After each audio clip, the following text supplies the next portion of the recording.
My car's broken. No, just kidding. What's up, everybody? This is Tyler Sonic here, bringing you a brand new video.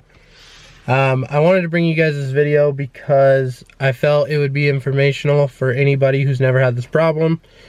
I've had this problem with other cars in the past, but it was a lot easier because they didn't have as many electronics as the 200, so it's a little confusing with the Chrysler.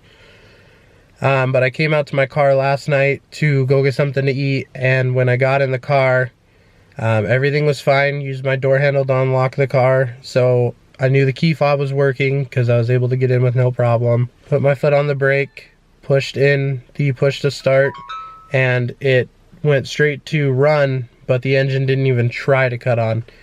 So of course, the first thing I thought was the battery. But what didn't make sense is everything in the car was turning on, and when everything in the car was turning on and all the lights are on, I figured there's absolutely no way that it could be the battery with everything turning on. I mean, my dashboard lit up with all the normal stuff. My speedometer went all the way up and all the way down like it's supposed to when you start the car. My shifter light's on. You can see the light for my parking brake. You can see everything. So it didn't make sense to me that it was the battery. So I kept messing with it a little bit, and then as I continued to try to start it, you could hear that it was trying to start. Kind of was more of an indicator that it was the battery. Just to make sure it wasn't just the key fob because of all the electronics here, I was hoping that it wasn't, you're hoping it was something small. I went ahead and grabbed my other key fob that has a brand new battery in it. It reacted the exact same. There was nothing with the key fob. It made a couple messages on the dash that said key fob not detected, but I'm pretty sure that's all from the battery. So I went ahead and decided that I would just leave it alone for the day, come out, try it tomorrow, see if anything's different. It's basically the same thing but worse today, so I'm pretty confident that it's the battery. I asked a couple of my friends on my on the 200 forum on Facebook. Seems like the deciding factors is probably the battery. My car is coming up on 3 years old, so it's very possible if that's exactly what it is. So I decided today I'm going to go ahead and film a video for you guys, show you kind of all the signs, what it looks like, things to look for, to show ways that the Chrysler 200 reacts to a dead battery or a dying battery. It's definitely not dead, but it's basically dead enough to where I can't start the car. So I was going to go ahead and film a video for you guys today, show you guys us taking the battery out of the car. We're going to take it down to an auto parts store, either O'Reilly or AutoZone or something, get it tested. If it tests that it doesn't have enough juice, and we'll go ahead and buy a new one, install it, and we'll be good to go. This is another thing that one of the members told me to look for, that if it was less than double-digit volts, that it doesn't have enough to start the car. So as you can see there, if that's the case, it's at 8.9 volts. And I believe it usually runs at 12 or 12.5. If I may be wrong on that, but it definitely is never as low as 8.9. So whoever told me that, I appreciate it. So I think that's definitely what this is. All right, so as I told you guys earlier in the video, we're gonna be pulling out the battery. Yes, I already filmed all this. And so I'm gonna show you guys how to take out the battery now. My dad's actually gonna be helping me today, so we'll be watching him take this out.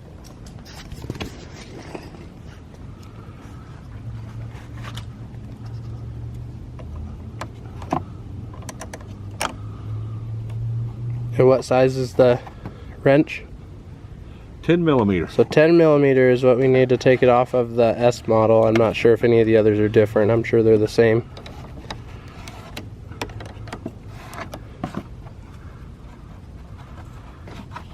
Look at those sexy hands.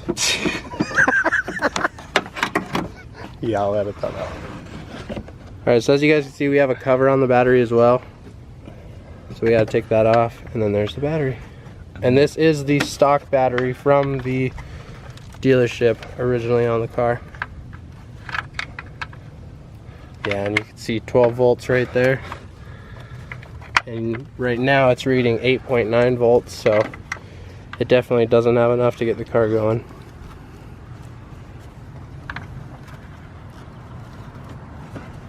Now, there we go. It's high enough I can get to it. Well, that's easier then. You got this cable in the way. Yeah, we'd be doing better if we had sockets. There we go. You know what's funny? All the videos you've helped me with on my channel are some of the best ones. Yeah. God, that bolt is huge. Yeah, it's long. There's the bolt that holds in the battery. And then this comes And out. then we have to remove this little piece right here. And that's how you get this bad boy out. God, that thing is huge. That is a big battery. Holy cow. That thing's bigger than my head. Alright, we're gonna go ahead and put everything back. Yeah, I'm just gonna put it there so it, Put the cover back. just so it's got a place to live. And then come join us on the way to the auto parts store and we're gonna go pick up a new battery.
Alright guys, so as you can see, we were able to successfully get a new battery.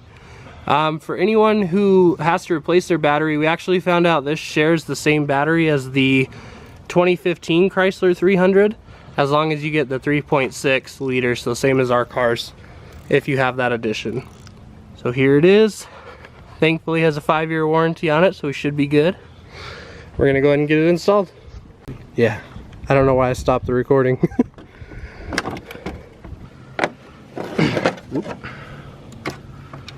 We need to do The bolt first. Yep, this has to go in. Alright, so we gotta put that bad boy back in there. And one thing to note is, it's got these little slots, so if it doesn't feel like it's going in, you just have to make sure you line that up here to those. Yeah. That's how you know that you got the right. That it's in there all the way. Right. And this bad boy was in there super tight. As you'll see earlier in the video, I actually had to speed it up. Oh crap. Is it all the way in there? Yeah. So just in case you do what we just did and you drop your wrench in the bottom of the car, because we do have the little plastic piece under the car, it caught the wrench. So you need one of these bad boys. It's a magnet. And this is how you get your wrench out. It's like playing Operation. It is. And look at that. The wrench has been recovered. Thought you guys might enjoy that. So as we were saying, this bolt was very, very tight from the manufacturer. So you could definitely tell it had never been removed. So you want to definitely make sure that we screw it back in all the way so it's tight like it was before. Alright, so we just put the battery in. We're going to go ahead and give it its first startup. Hopefully this works. There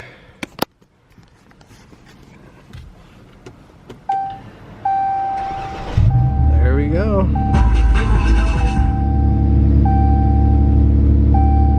She works! All my lights are like turning on. Yeah, tire pressure, shut up. Cool. Let's make sure all my screens turn on. Sounds good. Looks good. Now the other thing you should do is take a picture of your mileage. Look at the voltage. And the voltage, yeah. Take a picture of that. I'll just have the recording. Now you've got a record of it. I've got the recording. It's even better.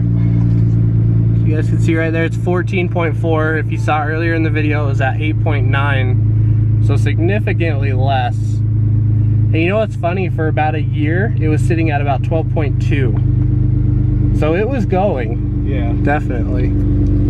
It just jumped down really low all of a sudden. And look at that, 15,886 miles. Yeah. That sucks. I just turned 80. Alright guys, well, I hope you guys enjoyed today's video. If you have any questions or comments, leave them in the comment section below. I appreciate you guys watching this quick upload. Leave a like on the video if you enjoyed. Don't forget to subscribe, and I'm out.